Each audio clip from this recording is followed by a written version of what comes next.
So come to order. Please join me in the Pledge of Allegiance. I pledge Allegiance to the flag of the United States of America and to the republic for which it stands, one nation, under God, indivisible, with liberty and justice for all.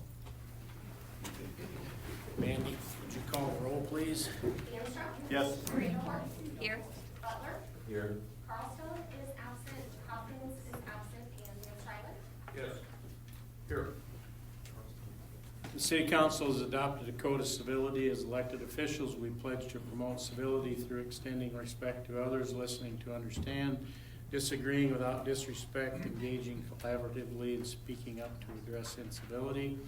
And just as a reminder, this meeting is being recorded and broadcasted for Pella TV, so anyone who wishes to speak to council, please come to that podium before speaking so that those listening at home can hear your comments and see you on camera.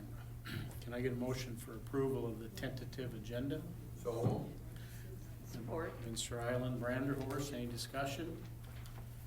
Okay, all in favor, please say yes. Opposed, no. Mandy, please call the roll. Van Strylen? Yes. Vanderhorst? Yes. Butler? Yes. Vanstrom? Yes.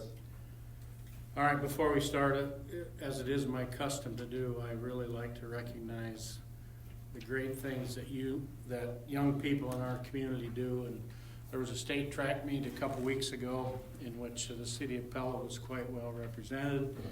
The Pella boys won the state championship, scoring the most points ever scored by a 3A school at the state track meet. Along with 4 race wins. The Pella girls finished third. The Pella Christian girls won the team title for the second year in a row, and they had 7 race wins.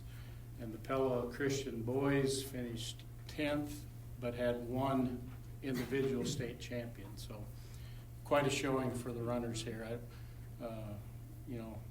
I never was a runner, but I know it takes some natural talent, but running takes a lot of work. So I appreciate the youth in our community and how they represent us. So that state track meet is quite thrilling to watch.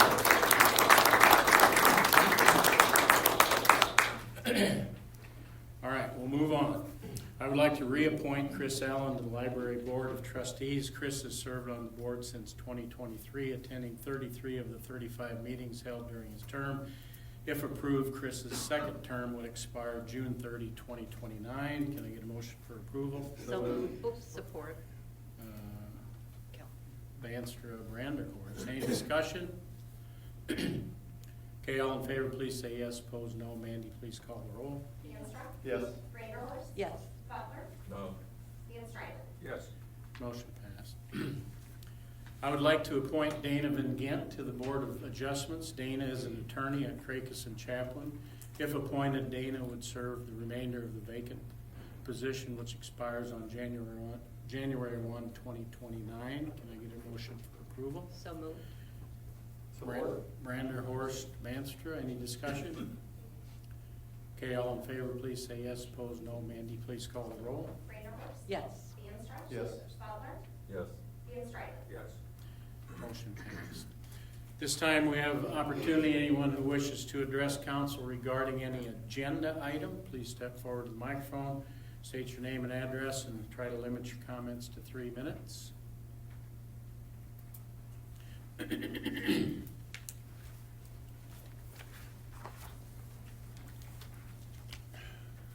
John Vanstra, rural Mahaska County. On May 14th, the South Central Regional Airport Board, often called the SCRAW, held a meeting with comments from the board which could be considered belly aching. They made accusations that the farmers were holding up progress in Oskaloosa and in Pella. Let's take a moment to look at this. To build the airport requires 1 heritage farm and 2 century farms. The heritage farm was established years before Pella was even settled, back in the days of Sac and Fox Indian tribes occupying Pella. did the SCRAW board take this into consideration when they chose a site for the land? And you are aware of that the Iowa Supreme Court and the Iowa Public Information Board has both ruled against SCRAW. This is because of poor choices of SCRAW. One may ask, who chooses the members of SCRAW? Well, the Pella members are chosen by the council. So if we really want to consider this, if we're considering who's holding up progress, is the decisions of the council. Now, Pella is at a crossroads. We can continue to stare down the farmers, or we can move forward and sell the land and sign a document saying we choose not to pursue an airport. If these terms are met, FAA will assist in rebuilding the current airport. And I'd like to take a moment and clarify a few things before misinformation is spread. The land for the airport was purchased 100% funds of the FAA. Some of that land was originally purchased at 90%, but during COVID, that was adjusted and now is at 100%. The other thing is at least 2 of the 4 properties purchased were done under the threat of eminent domain. When the the SCRAW attorney says, this is the way we always do these deeds. But yet, quietly, within 30 days, all those deeds were changed to remove those clauses. And it's proposed that we modify the 28E agreement tonight. I mean, the proposal will be made tonight. Well, if we sign it, sell the land and no longer pursue the airport, then there is no need for SCRAW because it was created to build an airport. So would it not be appropriate to put a clause in, modify the 28E and put a clause in it that says at the sale of a land that the 28E and the SCRAW board is dissolved? And also at the May 14 meeting, it was suggested to pursue the $250,000 fine. I think the Iowa Supreme Court has already ruled on that. Mahaska County has spent around $1 million defending property rights.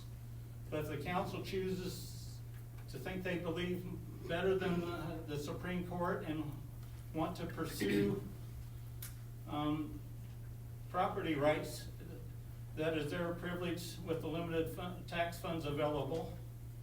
And just so you're aware, Mahaska County already has held a special meeting saying that they will continue to defend property rights. And don't be surprised if you go after them, they come after you for the money they spent defending property rights, which is $1 million. So, thank you for your time. Okay, anyone else?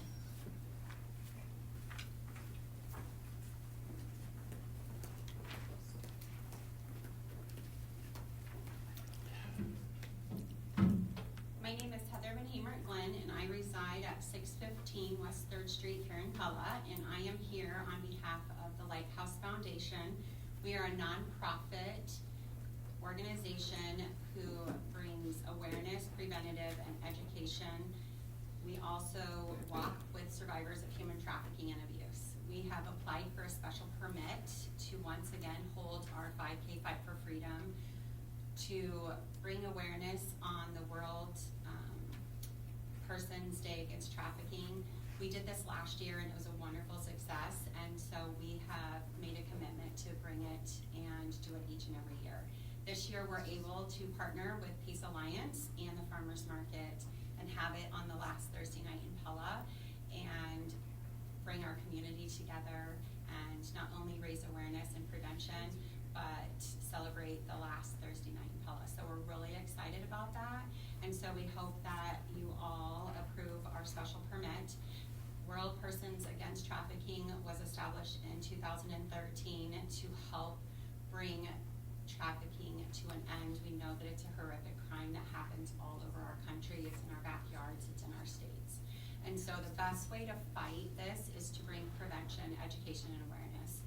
We know it's something that's out there, and so if we can reach our people and just educate and walk with the survivors of trafficking each and every day, being that voice, being that hand to hold, and just loving our people well, then we are one step closer to combating this horrific crime out there. So thank you, and we hope that you partner with us and that you join us on the Thursday Night Pella on July 30th with Soak Up the Sun is our theme.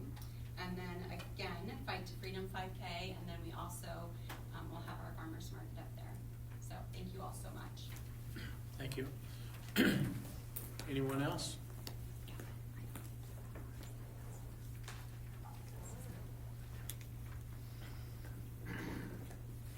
My name is Kyle Reynolds. I'm at 1511 North 6th Avenue, East Newton, Iowa.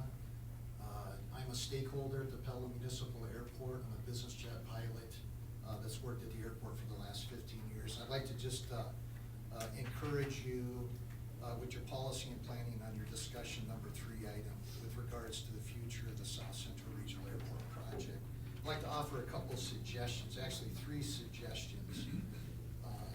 Need to work on facilitating a healthy public-private partnership with all stakeholders at the airport as well as your surrounding community.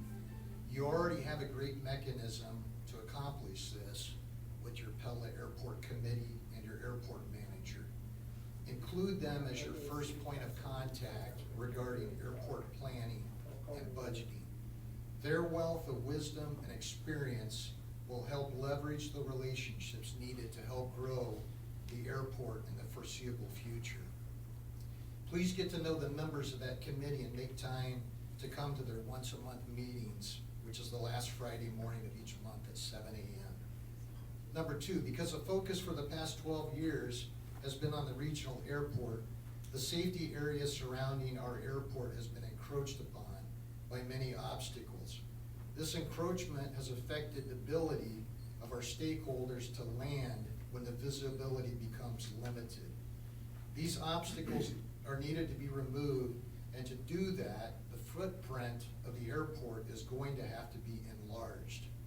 I've listened to opinions in the last month about not expanding the footprint of our current airport. This is short-sighted in my opinion. This encroachment has been defined in the airport layout master plan, and I would encourage the City of Pella to follow these FAA guidelines and plan to purchase property surrounding the airport to protect these runway approach areas.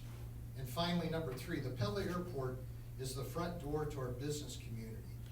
I'd like to list a few of those businesses who visit our airport on a regular basis. Ziegler, Caterpillar, Kohler, NetJets, and Astro. These companies fly large, heavy business aircraft, and our runway is falling apart and can no longer accommodate their operations. They provide income to our local community and are valuable partners to the companies that reside in our local area. It's time to bring the much needed resources back to our local airport and let the FAA know we are committed in making Pella Municipal Airport the focus for the next 30 years. I would strongly encourage the Pella City Council to terminate its interest in the South Central Regional Airport project and to provide the Federal Aviation Administration with a written letter stating so. Thank you. Kyle, could I just Yes. say one thing? I really want to thank you for coming. We've had a representative here for the last several meetings where we've been discussing the airport, and it's very beneficial to have you here because I'm not an expert, I'm not a pilot, I'm not a member of that committee, but I'm learning so much. And I promise you that I will work at a better relationship with you and your committee because this is a very important issue. So thank you so much for being here and getting up and talking. Appreciate it. Thank you. Okay, anyone else? All right, we'll move on. Can I get a motion for approval of the consent agenda? Support. Vince Tryland, Banster, any discussion? All in favor, please say yes. Opposed, no. Mandy, please call the roll. Vince Tryland. Yes. Stanström. Yes. Vanderhorst. Yes. Butler. Yes. Motion passed. Going to a public hearing on the proposal to convey certain real property to Lighthouse LLC. Mike? Yes, Mr. Mayor, I'd be happy to explain this item. For those in attendance and those watching at home on Pella Fiber, I'd like to refer your attention to the big board for a brief presentation on this item. As Mayor DeWard stated this evening, what we have is a property transfer that's being proposed at the Boss London Golf Course. Just to orientate everyone here, Harvest Road is right over here. Boss London, I believe hole number 16 is right over here. And what's being proposed this evening is the current city property that we own is this red highlighted area. And we're proposing to trade this parcel, which is about 1,600 square feet, to Lighthouse Incorporated, LLC, excuse me, which is the green highlighted area right here, and that parcel is just shy of 2,900 square feet. So Heidi, let's go ahead and get into the details of the transaction. Now, as far as the Lighthouse LLC is concerned, what they are responsible for is their own attorney fees, all plating and survey costs that are associated with this transaction as well. In addition, because this is a remnant parcel, they'll be required to have a lot tie agreement with Lot 8 of the Boss London Estates. And what that simply means is we're going to require them to attach this to the larger parcel of Lot 8 of the Boss London of the current lot on record, so it can be a conforming lot under the city code. What the city is responsible for is our own attorney fees, as well as preparing and recording the deed conveying the Lighthouse property to the city. Now, we have discussed this previously with the city council, and in summary, when we look at it from staff standpoint, we view both of these as remnant parcels, and we also believe that we'll have adequate room in the future for future development of the Boss London Golf Course. And then finally, Mr. Mayor, staff is recommending approval this evening. All right, thank you, Mike. Any written comments? No written comments. Council comments?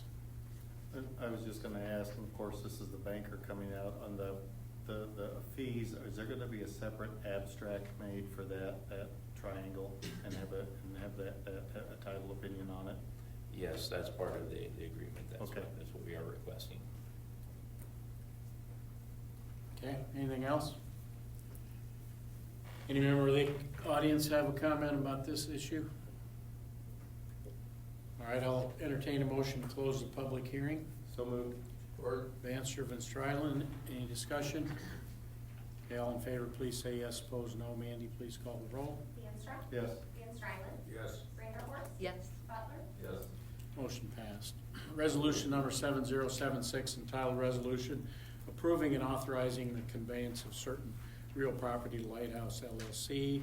Can I get a motion for approval? So moved. Support. Vanderhorst and Strylen, any discussion?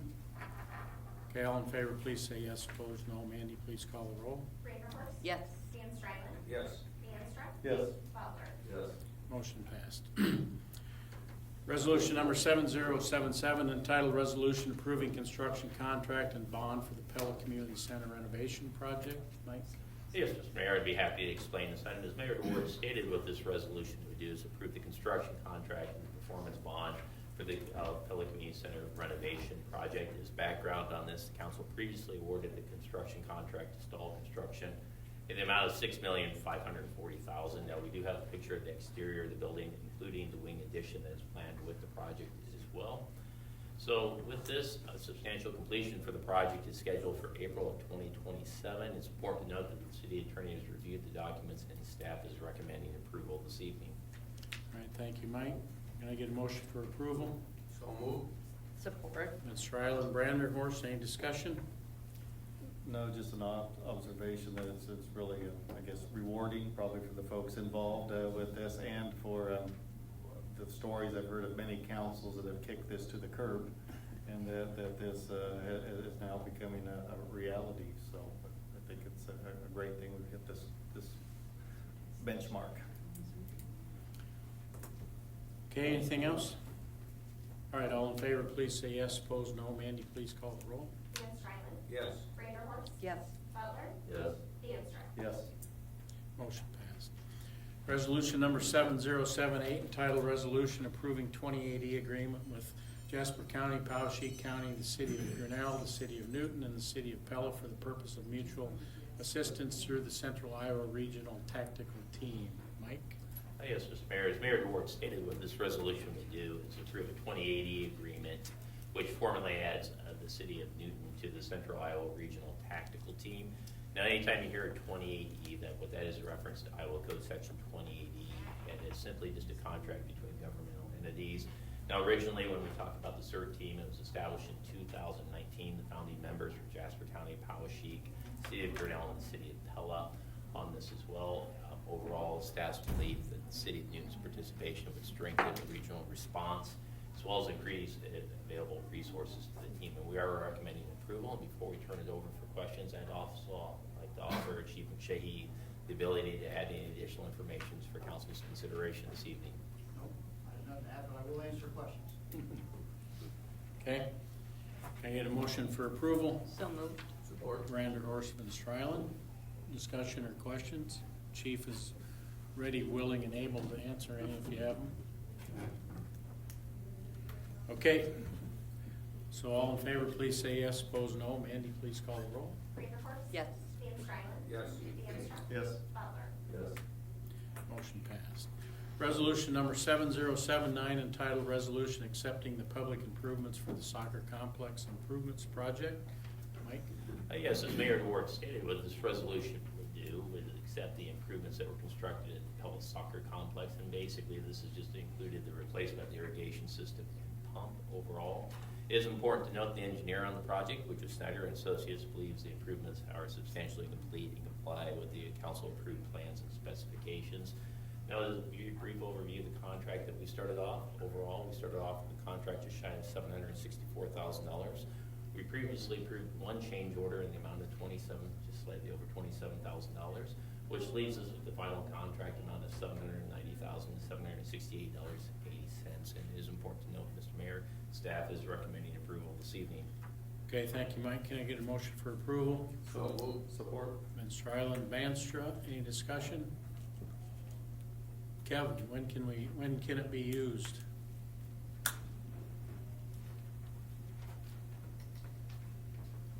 We are anticipating probably the spring of '27. We were hoping for this fall yet, but we had some winter kill over this past winter, so we had to reseed, and so we got some young turf. So I really want to get it mature, ready to go after we spend all this money. So spring of '27. Okay, thanks. Anything? All right, all in favor, please say yes. Opposed, no. Mandy, please call the roll. Van Strylen. Yes. DeAnstruck. Yes. Vanderhorst. Yes. Butler. Yes. Motion passed. Resolution number 7080 entitled Resolution Approving Low Responsive Bid, authorizing issuance of a purchase order and approved submittal of a FAA 319-0012-018 2026 IIJA AIG and 3-19-0012-019 2026 AIP grant application. Mike? Yes, Mr. Mayor, and once again, I'd like to refer everyone's attention to the big board for a presentation on this item. As Mayor Ward stated, what this resolution would do is accepts the low bid, or actually the only bidder in this case, for the airport snow removal equipment proposed purchase that we have this evening. It also authorizes staff to submit a grant application on behalf of the city for the funding of the project. Now, as far as the bid was concerned, Murphy Equipment was the sole bidder on the project. The amount was $440,716. And it is important to note that that was below the engineer's estimate of $450,000. Now, with that, the long introduction that the mayor gave in reading this item is the FAA grants cover 95% of the project. So when you look at the total cost of the project, including the engineering on the project, we have a total project cost of just shy of $501,000. The FAA is proposed to fund 95% of this project. Now, we do have Mr. Jay Pudens in attendance this evening from McClure Engineering. And Jay, I'd like to ask if you have anything else to add for council's consideration on this proposal. No, here to answer any questions if you have any. Okay. So with that, Mr. Mayor, we are recommending approval this evening. All right, can I get a motion for approval? So moved. Support. Brander, Horstman, Strylen, any discussion or questions? Just when is the grant going to be officially submitted? Potentially, it's due to the FAA, I believe, on June 10th, is that correct? Yeah, it'll go in this week. And how quick do they typically respond? And maybe that's an unfair question. No, pretty quickly. This cycle's been pretty quick.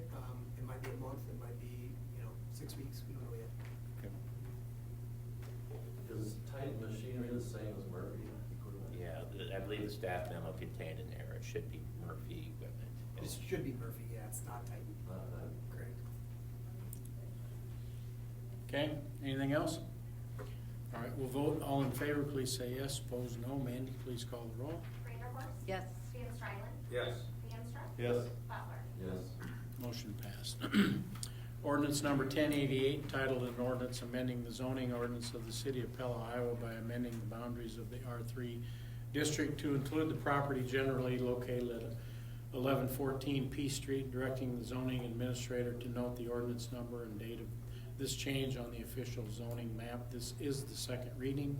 Mike? Yes, Mr. Mayor, I'd be happy to explain this item. As Mayor DeWard stated, this request comes to us this evening from Central College, and specifically, they're looking to request rezone 1114 P Street from institutional zoning to R3, which is multifamily residential. Now, simply put, what this proposed rezoning is just to simply recognize how the property has been traditionally used, which is as multifamily. On this is, in fact, we have a picture of the property. It's used currently as a fiveplex on it as well. So Heidi, let's go ahead, please. Now, as far as the future use land map is concerned, there's a close correlation, or actually a very close high land use compatibility index rating for both R2 zoning, which is the current or institutional, and R3 with it. When you look at the future use land map, what you'll see is there's a lot of actually institutional was identified for all the Central College property, but when you look at the current zoning, they're surrounded by R2. There's a high correlation between R3 and R2. So in other words, from a land use standpoint, R3 gets along very nicely with R2, which is a two-family residential as well. And finally, it is important to note, Mr. Mayor, that the Planning and Zoning Commission approved this rezoning request at their April 27th meeting, and staff is recommending approval this evening. All right, thank you, Mike. Can I get a motion for approval? So moved. Support. Vanderhorst, Banstra, any discussion? Okay, all in favor, please say yes. Opposed, no. Mandy, please call the roll. Vanderhorst. Yes. Feenstra. Yes. Butler. Yes. Van Strylen. Yes. Motion passed. Ordinance number 1089, entitled an ordinance amending the zoning ordinance of the City of Pella, Iowa by amending the boundaries of R3 district to include the property generally located at 406 West 4th Street, and directing the zoning administrator to note the ordinance number and date of this change on the official zoning map. This is the second reading. Mike? Yes, Mr. Mayor, this request is very similar to the previous request, only this one comes to us from Mr. Mark Vandenord. And as Mayor DeWard stated, it is for 406 West 4th Street. And the request that we're entertaining this evening is to change the zoning from R2 to R3. And once again, R2 is two-family residential, R3 is your traditional multifamily. Once again, when we look at this property, traditionally it's been used as R3 zoning. So what we're really doing is correcting the zoning for how the property has been traditionally used. And we do have a picture of the complex on there, which is an eightplex right here. And just to orientate everyone, West 4th Street is right over here, P Street is down to the south, and the highlighted property is located right up here. Well, let's go ahead, please, Heidi. Very similar issue, or actually review by staff on this zoning. Once again, it is surrounded or in close proximity to other R2 zoning, and we do not sense that there's going to be a land use conflict between the properties. Once again, there's a very high rating on a compatibility matrix between R3 zoning and R2 zoning as well. Very similar to the previous request, the Planning and Zoning Commission reviewed this request at their April 27th meeting and is recommending approval, and that is the same recommendation by staff this evening. So, Mr. Mayor, I'd be more than happy to answer any questions that council may have on this item. All right, thank you, Mike. Can I get a motion for approval? So moved. Support. Vanster of Strylen, any discussion? Okay, all in favor, please say yes. Opposed, no. Mandy, please call the roll. Feenstra. Yes. Van Strylen. Yes. Vanderhorst. Yes. Butler. Yes. Motion passed. Can I get a motion for approval of abstract of bills number 2200? Move to approve and issue warrants.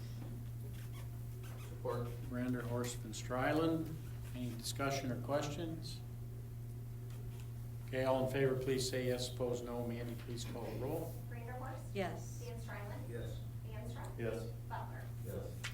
Motion passed. Any council member have any other business you want to have addressed this evening? I just wanted to reach out to our first responders who responded to the fire in this past weekend.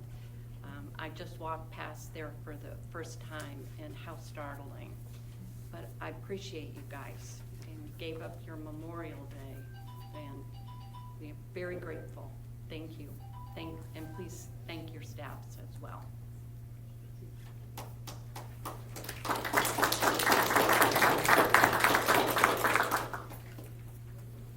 Anything else?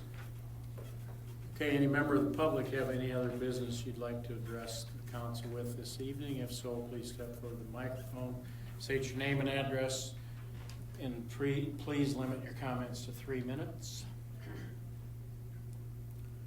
Okay, we'll move out of our regular meeting and adjourn to our policy and planning. Got several things on the list here, so we'll start with the public expenditure purpose statement.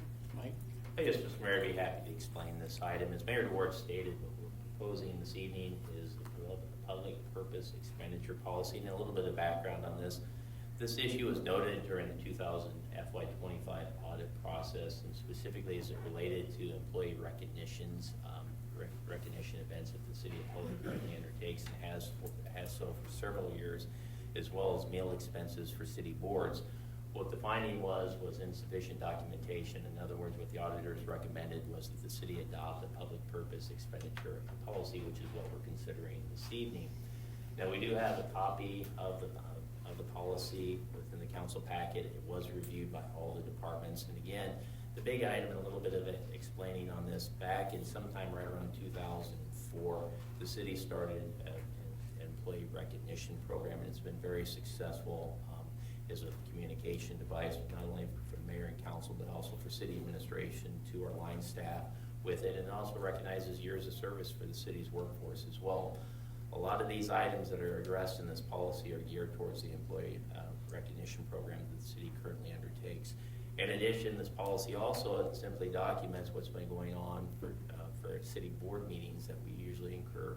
A lot of the city board meetings, not a lot of them, but some of them occur over the noon hour, and we do have committees that meet over the noon hour, and what this policy simply allows or approves is council approval in the cases that we do buy meals for those board meetings as well. So again, this is in accordance with the auditor's recommendation, was to document what we're doing as far as employee recognition events, as well as, I'd say, meals and other items for city boards as well. So with that, Mr. Mayor, we're looking for questions or looking to address any comments that the council may have or concerns before this is presented for formal consideration. Okay, thank you, Mike. Any comments or? The only thing I was a little surprised that it I think eliminated, and I don't know if that was by state law, Mike, or just our policy, but like for retirements, you know, that would not be considered a public. If Mandy retires in 2056, you know, that we can't buy her cookies or something like that. That's prohibited from this. Yeah, I think that the best way to look at this is for employee recognition events, what we've really tried to do is anything that's authorized and sponsored by the committee and goes through a formal process, those are the events that the city will recognize and we can expend city funds on. If a department, and Mandy, correct me if I'm wrong, and Brian chime in too, but if a department on its own has an employee retirement program, those are the ones that, because it's outside of the purview of the employee recognition committee on it, those are the ones that would be subject there, that would be prohibited on it as well. So as long as it goes through the employee recognition program that the city has, and we can honor our retirees and for years of service, but anything outside of that, that's where the bright line's drawn. Okay. Mike, I also noted on page 186 that they were questioning memberships as well. Mm-hmm. And so I just was wondering if, and that to me was like, well, we just gave some money to, or voted to give money to certain organizations on the 19th of May. Yeah. Is that going to affect that?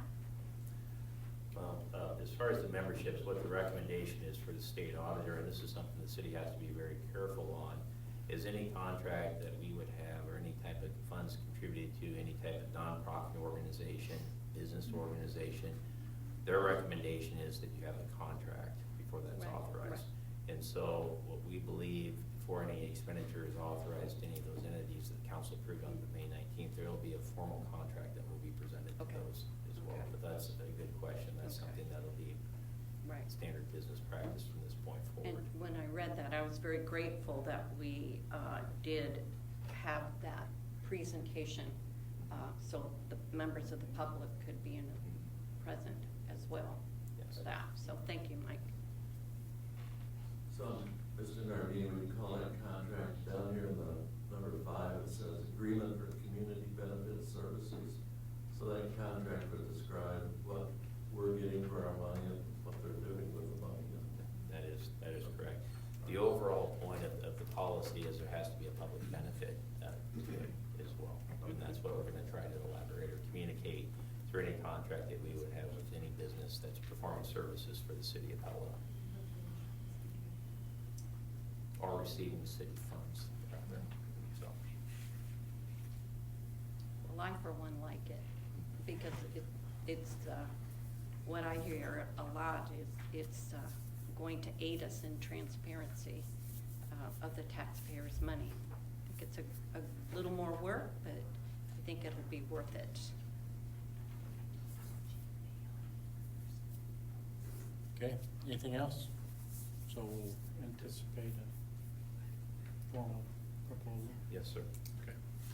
All right, length of service award program for volunteer emergency responders. Yes, Mr. Mayor, as council may be aware, remember during the 2027 budget process, we talked about a length of service award, not a length of service, but also a recruitment tool for our volunteer emergency responders with this, and the overall dollar amount the city established for that program was $15,000. What we've done is given a copy of the program inside the council packet with this as well that outlines the criteria for this and also the individual dollar contributions for the participants annually as well, but generally it's up to $500 and it's based off a variety of factors that the fire department's established. And so before presenting this for formal consideration, we wanted to make sure we addressed any questions the council may have on the program. Okay? Good. Okay. If I could, Mr. Mayor, even though the council's okay, Chief Bogart, is there any additional comments you'd like to add on this? Nothing to add, but I'm here to answer questions if you have any.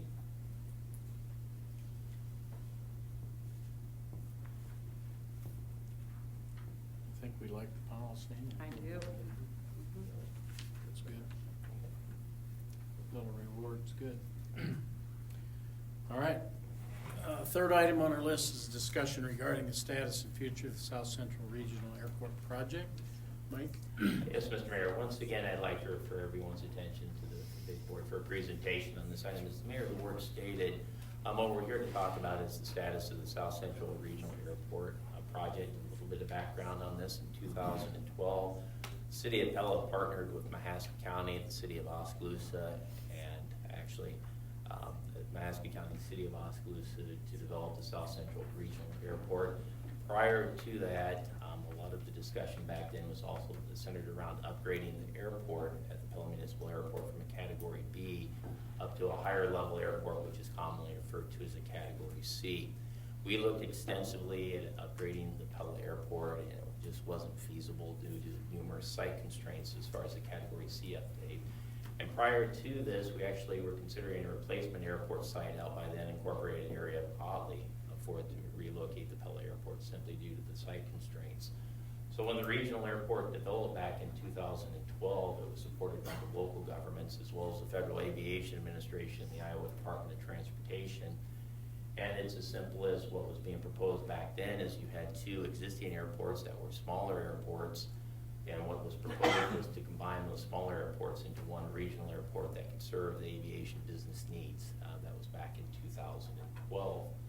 Now, as we stated, when we looked at the Pella Airport, we went through two formal studies on the Pella Airport as far as upgrading the airport from a Category B to a Category C. It was not in fact, wasn't feasible. It was also felt that the upgrade of the Pella Airport to Category C would likely cost more than a new site, new Category C site. The Oskaloosa Airport is just the opposite. Its location challenges. It's located, I believe, east of of Oskaloosa and out of the service area on this as well. So it wasn't logistically possible to have that as the regional airport. And then as what's being actually ironically discussed now by the state of Iowa when you talk about property tax reform, and actually with that, anytime you talk about property tax reform, a natural discussion or a point, or at least what you brought up, is sharing services on this as well. So what was proposed back in 2012 was to close 2 airports and share 1 on a go-forward basis, under the premise that the new airport would likely cost less than upgrading the Pella Airport to a Category C airport. In addition, the 2 cities would be able to share operating costs on operating 1 airport as opposed to 2 airports. So that's the reason for the regional airport. So Heidi, let's go ahead, please. Now, as far as the regional airport, we do have a picture of the airport up here, but just for discussion purposes, what's exactly involved with the Category C airport. Initially, we had a primary runway that would be 100 feet wide by 5,500 linear feet, and it'd be able to be expanded up to 7,000 linear feet.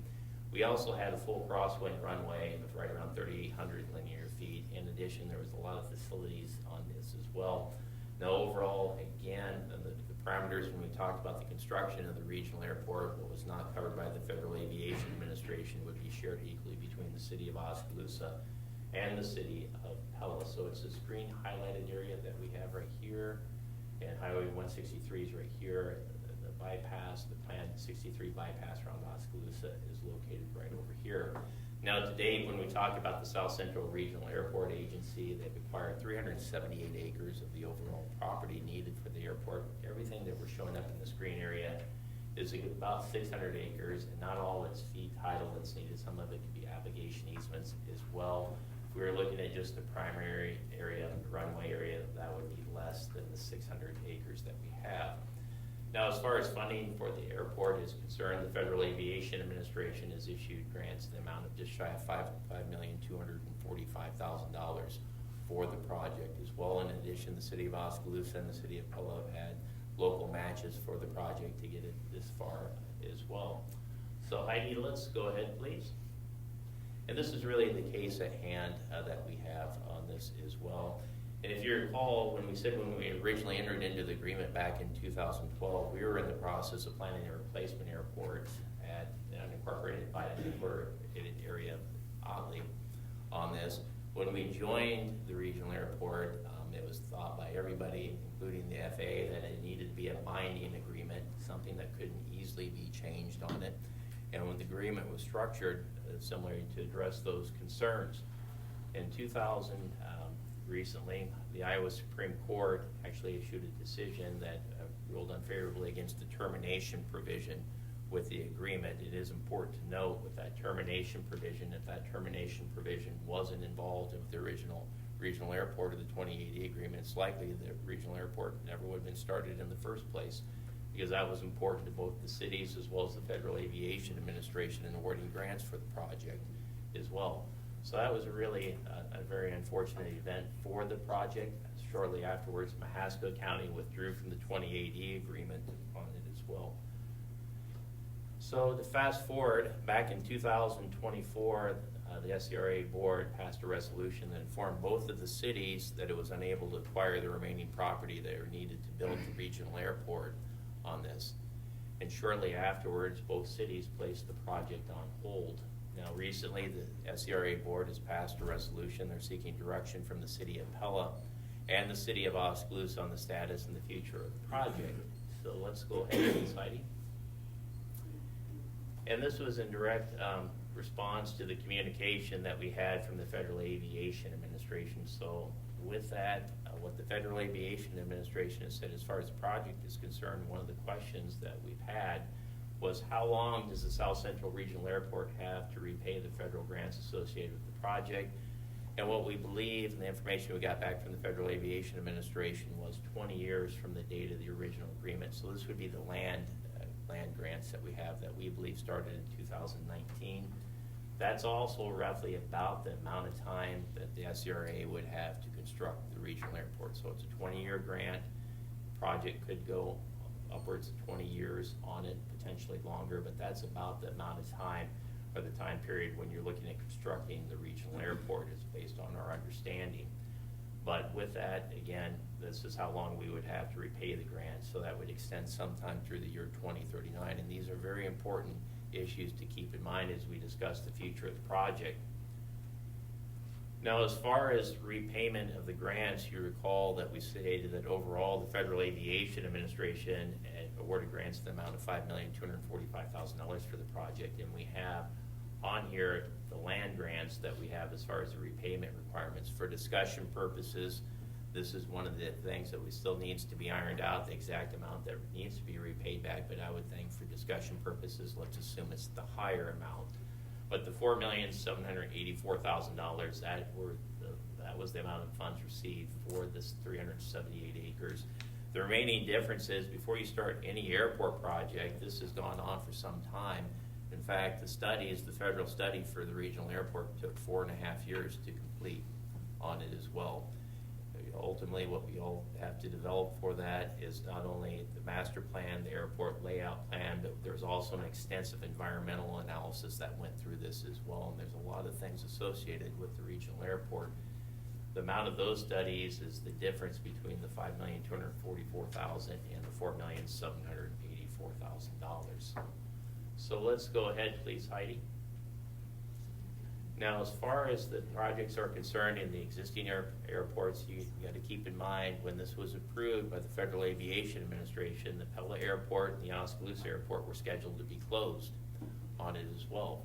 So what the FAA stated is we're currently going through a process where we're going through a master planning process at our airport, looking to make various improvements at our airport. What the FAA has communicated to us until they have a decision on the regional airport that they're not willing to fund developmental projects at the Pella Airport or the Oskaloosa Airport on this, and specifically for them to fund projects at the Pella Airport or the Oskaloosa Airport, they would need written notification that the regional airport has been abandoned, and it's also the parties are taking concrete and documented steps towards repayment of the grant funds. Now, one of the benefits I would say in working with the FAA for a long time, as well as the City of Oskaloosa, we have an excellent relationship with the City of Oskaloosa. In fact, you couldn't ask for a better partner on a project than the City of Oskaloosa has been. But also the FAA has been very good to work with us as well. When we look at those grant amounts, what they've also informed us, and I think this is a real benefit on it for potentially the Pella Airport as well as the Oskaloosa Airport, what they've indicated is the return grant funds may be eligible for justified projects at their respective airports on it. So the funds that we return back to the FAA could be used to fund grants at the City of Pella. Now with that, I may have just skipped over something. Heidi, if we could go back just one slide just to make sure everyone's clear on it as well. When we talk about repayment of the grants, easy takeaway on it tonight, and let's assume it's $5,245,000. All sale proceeds need to go back to the Federal Aviation Administration, but we also need to be careful with this one. When we look at the $5,245,000, what the FAA has stated is that we'll need to refund the federal share of the acquisition cost or the current fair market value of the property, whichever is greater.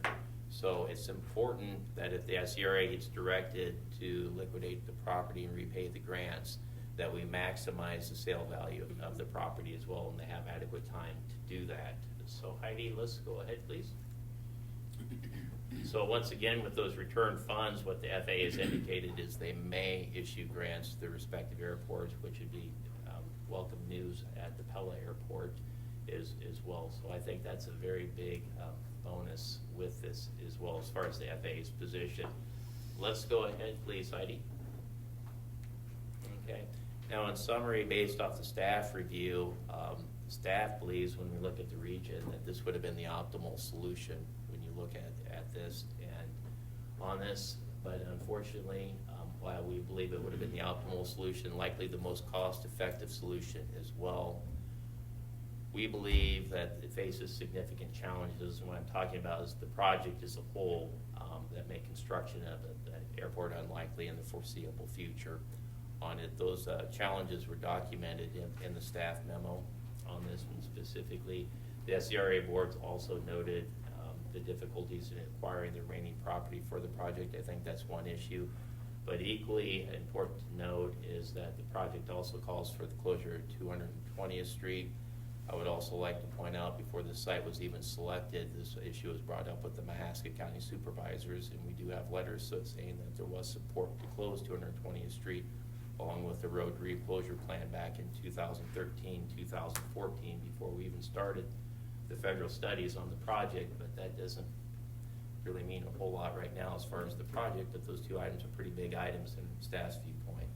So our ultimate understanding, and based on our just analysis of this, we believe that the airport's unlikely to be built in the foreseeable future. We also believe from the Pella Airport that there's improvements that are going to be needed in the foreseeable future that need to take place at the Pella Airport to be able to continue to meet the aviation needs at the Pella Airport. So our recommendation this evening for the council would be to pass an amendment working with the city of Oskaloosa to discontinue the pursuit of the regional airport, and that we would also direct the SCRA board in that amendment to sell its property and repay its federal grants. As far as the time period is concerned, the SCRA's had a little bit of discussions on this, and the truth is there's a lot of things involved with selling of the property as far as the release of the federal grants involved. And so that time period, we would say, to be determined, but we would have to work with Oskaloosa to determine everything that's involved with selling the property and repaying the federal grants on it as well. But the big item is that we'd want to make sure that we gave the SCRA board adequate time to maximize the sale value of the property. Because if you recall, the FAA stated that they need to have the federal acquisition share of the federal grants repaid, and that's roughly $4.8 million. We need to make sure we at least have that on it as well. So that time period with this is going to be pretty important as far as working and maximizing the sale value of the property. But that's our recommendation, Mr. Mayor, is these 3 points up here. And with that, we'd be more than happy to answer questions that the council may have on this item. All right, okay, thank you, Mike. So what our discussion tonight is about, obviously there's a SCRAA board of which I'm a member and John Butler is a member. Mark DeYoung was also a member of that board until he decided to retire after a short period as a council member here in the city of Pella. And then there's the mayor of Oskaloosa, and 2 Oskaloosa city council members are on the board. So I think there's a couple things to make sure everybody understands. We aren't making any kind of decisions unilaterally here. We're in partnership with city of Oskaloosa, and so they're going to be discussing this at their city council level to make recommendations. And so if I had a dime for every time somebody says just sell the land, well, it's not that easy. It's not our land to sell, and so it's not always as simple as people want to make it out to be. So we're deciding what recommendation we're making from the City Council of Pella to the SCRAA board, who will make the ultimate decision on what happens, and that will have to be voted on by that board, whose, as I said, members are a mixture of Pella City Council members and myself in Oskaloosa. Mike, this might be an unfair question. I wish we had our attorney here going back to the decision of the Iowa Supreme Court. If I understand it right, the Iowa Supreme Court did not strike down the 28E agreement. They struck down the termination portion of that. Is that correct? That is correct. So the 28E agreement is still in place. All the other provisions are still in place, and the only thing that was struck down was the ability to withdraw. So there was mention tonight of a withdrawal fine to any party that withdraws. That's still in place. Just so we all, I think that's very important that we understand that there is a damage clause in the 28E for any party that unilaterally pulls out of this, and so that is still in place, and I think that's a really important distinction for all of us to understand that and know that. So I think what staff has prepared here sums it up quite well. Unfortunately, I don't know that we have any choice in the matter. and again, Oskaloosa, I believe, is talking about this on May 16 at their city council meeting. They'll come back with a recommendation to the SCRA board. What we recommend we'll take, and the SCRA board will have a meeting and make a decision how to move forward. Can't argue with anything on the board. No. So I have a couple comments. I wonder if there's any 600-acre plot of land in rural Iowa that doesn't include a heritage or century farm. I doubt it. So the other thing, eminent domain was mentioned. That's always a dynamite issue in small towns. I appreciate that. Eminent domain disappeared when Mahaska County bought out because we don't have. So that's not an issue anymore. Eminent domain is meant for taking property with reasonable compensation for the public good, not any one person's good, but the public good. We have to keep remembering, we have to focus on that. It's for the public good. This airport would have been a great benefit for both Oskaloosa and Pella. I own land in eastern Illinois. If somebody were to offer me what I heard was offered to this remaining piece of land, I could sell it. Because you could buy 3 times as much land somewhere else. And my question is to that farmer, and he's not here, but most farmers want to farm more land, and he could farm 3 times as much land. So, coleslaw. So, it's become a very emotional issue. We've had people come here, and there's, in the past 2 years, don't buy any of this land, don't do anything. Well, we can't, because we don't have the right of eminent domain. And seemingly, we can't offer them enough money to buy the land. So, I think if I can say one other thing is that we're here such a short time. We are just caretakers of this land. Caretakers. When I'm gone, somebody else owns land. Won't make any difference. So anyway, I don't want to rile anything up. Oh yeah, one more comment is that I see no benefit in pursuing the fines or the recapture of the money spent, because we would just place, if we won, we'd place a burden on Mahaska County taxpayers, and if we lost, we'd place a burden on our taxpayers, plus we would generate a lot of bad feelings. I don't want to do that. I don't want to generate bad feelings. We probably have enough emotional feelings over this thing now.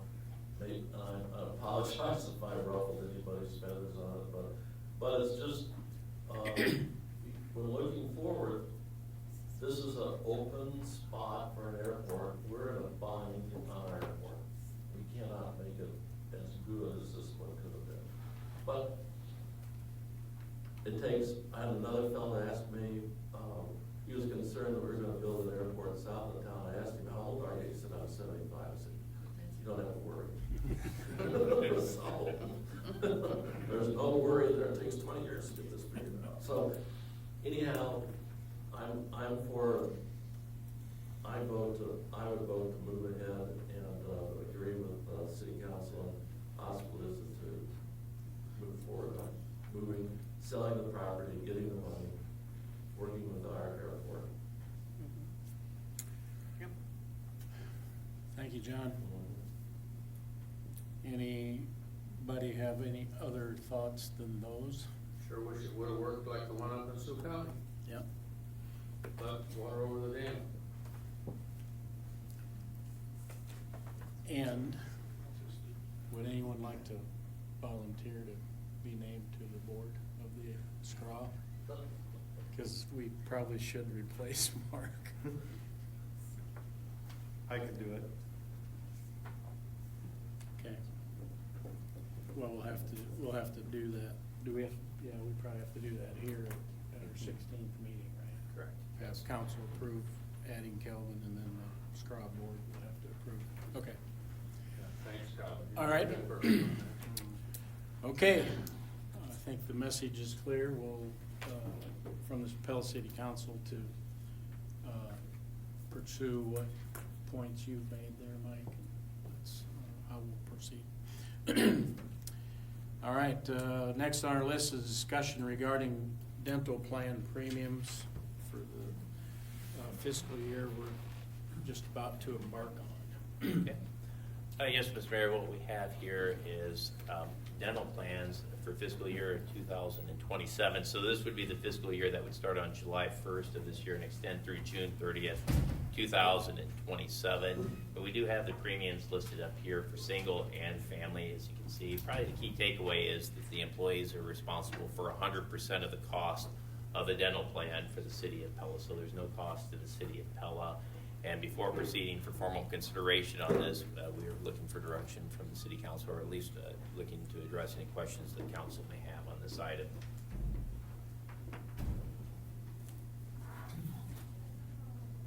They never go down. Okay, you don't like to force or have employees pay more, but it's inevitable that it's fairly non-significant. Okay, how about the health plan premiums for fiscal year?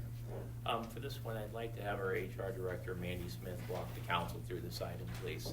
Health insurance is always a fun topic.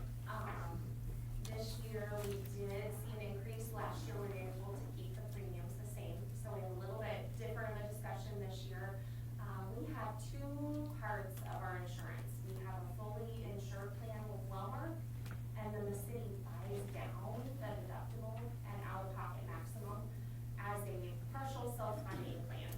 It's a little bit of a complex setup because we have basically two insurances, and the city is taking a bit of a risk for the deductible and the out-of-pocket maximum to buy that down. It has worked well in our favor over the past 5-10 years. It's been great. We've ended up under budget, been able to keep increases pretty consistent. We have had higher than normal claims utilization this past year, so we are recommending increasing that budget that we set aside for the self-funding portion of it. Still is pretty reasonable on the premiums. I'll show the premiums that we're recommending. Currently, we have two plans. We have a co-insurance plan and a co-payment plan. If employees choose the co-insurance, they pay 10% of the premium. If they choose the co-payment, they pay 15% of the premium. The reason for the difference in those is because we tried to get to where, regardless of what plan you choose, the city's paying the same amount for the plan. So that was the difference in the 10 and the 15%. Outlined here is what the increase to the employees would be for the single co-insurance and co-payment, less than $10 a month, and then the family plans in between a little over 12 to a little less than 20 a month for the increases. Before we go on to my next recommendation, are there any questions on that portion of it? Okay, and this year, what we are considering and I'm recommending is adding a high deductible health plan. A lot of employees that come on board are used to having a health savings account, and we have not caught up to that yet. So of my recruitment and onboarding, probably 75 to 80% that I'm onboarding from other employers are asking, do you have a health savings account? Do you have a high deductible health plan? And we haven't until now. What we're recommending is adding that plan this year. What it would be is a fully insured plan with Walmart, and the city does not have any risk at all with that because we don't have a self-funding component. So employees would be having a higher deductible, a higher out-of-pocket max. It's actually the same plan as our co-insurance plan. We're just taking that self-funding aspect off of it. It does save significantly on premiums. We will be recommending $10 a month for a single plan, $20 a month for family.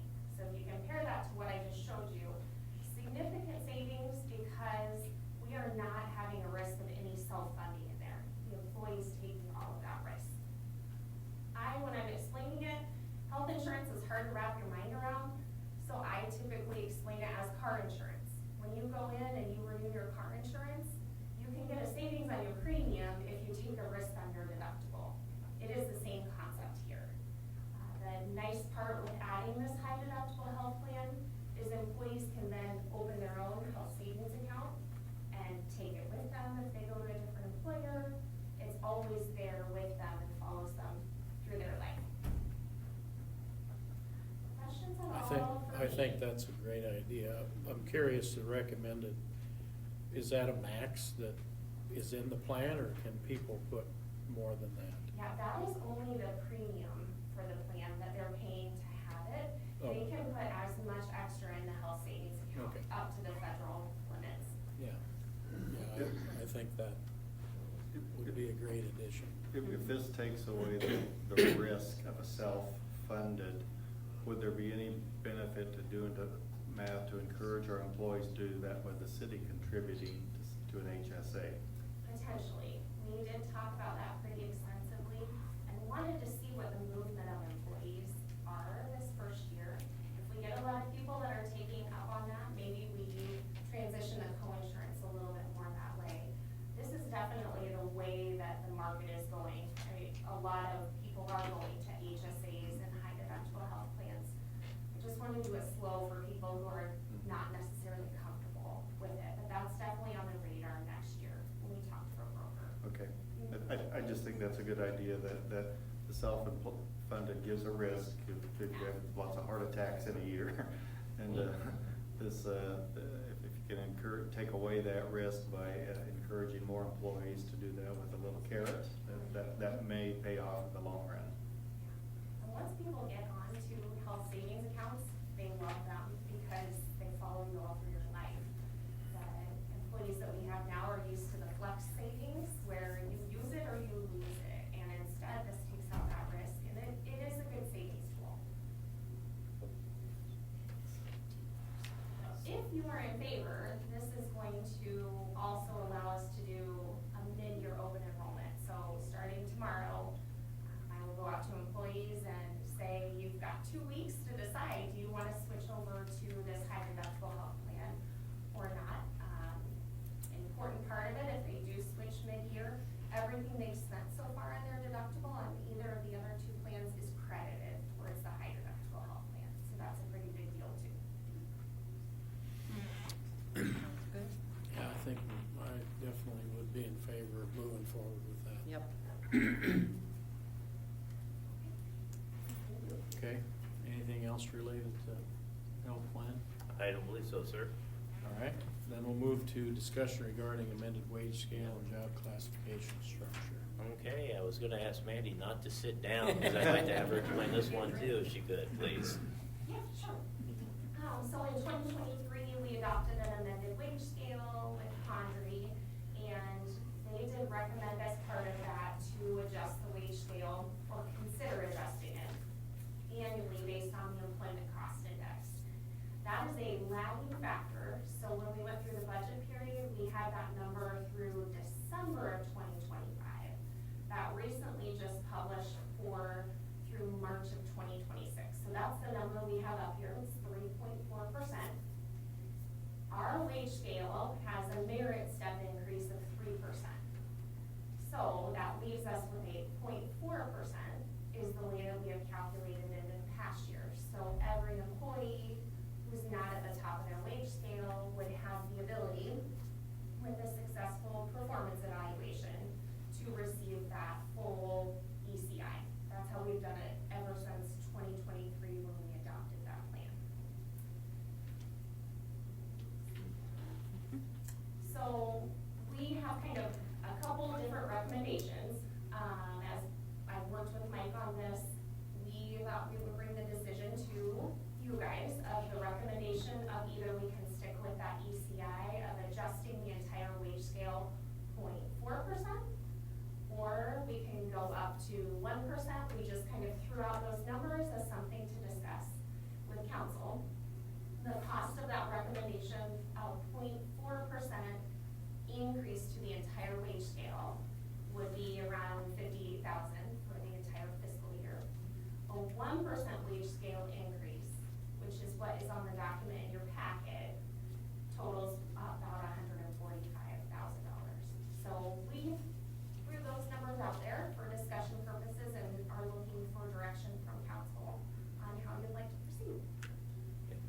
thank you, and I'd like to add a little bit onto this. As Mandy said, this is a lagging index of 3.4%. It actually went through March of this year, correct? Yes, correct. So there's a chance that inflation or this index could increase once you actually get to the June numbers as well.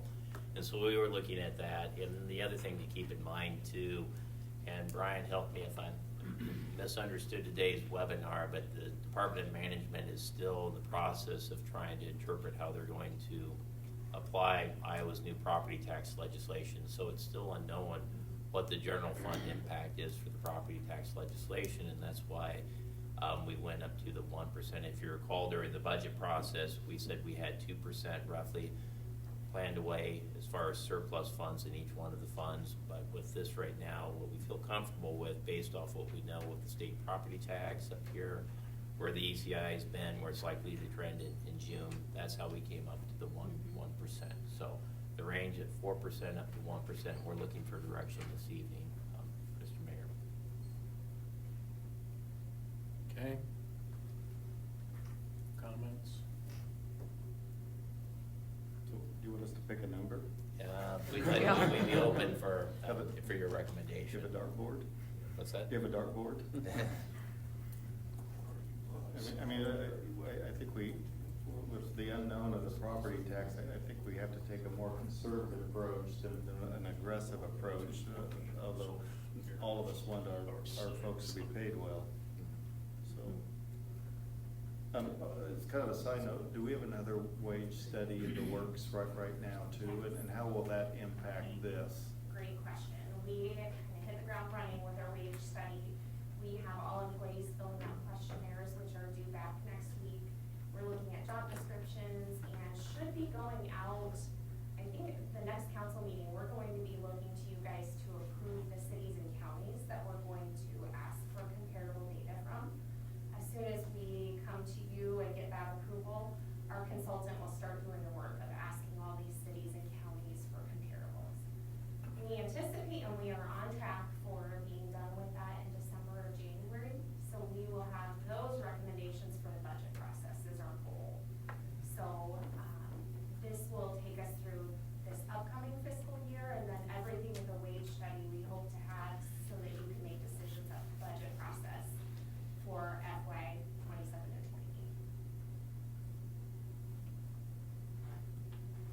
28. What have we historically done to account for the ECI increase in past years?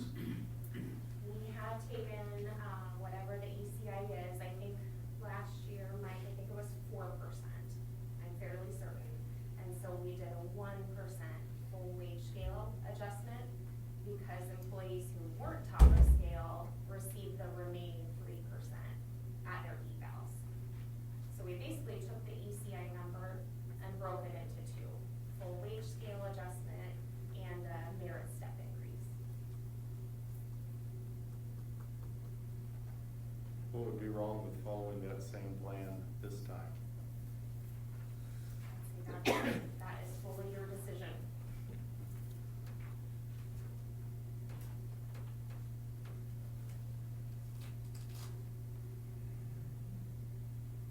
So if the next inflation index comes out at 3.6 or something, can we make an interim adjustment, further adjustment? Mandy, as far as the June numbers that we have, or actually this month through June through, that would likely come out sometime in September, October-ish. Yeah, it'd be about 3 months from now because this was just published. Yeah, so September. If this helps, the difference between the two that's spread across all city funds on it between the 0.4 and the 1%.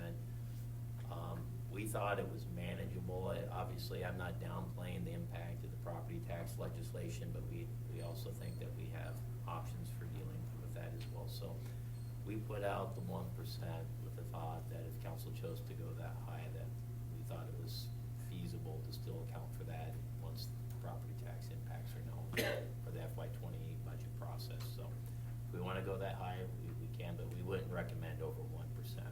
So.